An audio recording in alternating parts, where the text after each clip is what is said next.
In the passage, what does the phrase "graded at his memory" most nearly mean?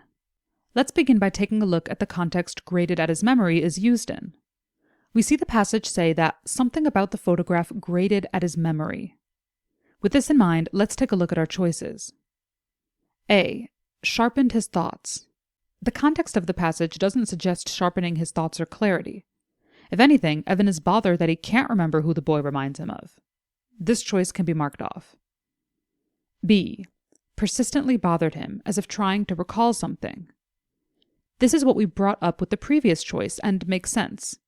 The passage says the identity of the boy was on the tip of his tongue, like a word you know but can't pull into the light. This perfectly matches the idea of something bothering him in the back of his mind, pushing him to remember. This is likely our answer, but let's take a look at our remaining choices just to be sure. C. Annoyed him to the point of forgetting. This doesn't align with the context. Evan wasn't forgetting. The issue was that he almost remembered but couldn't quite. This choice can be marked off. And D. Caused him to remember suddenly and clearly. The passage doesn't support this, as even through the end of the text, Evan doesn't succeed in remembering the identity of the boy. This choice can be marked off, and we can mark our original answer, choice B, as our final answer.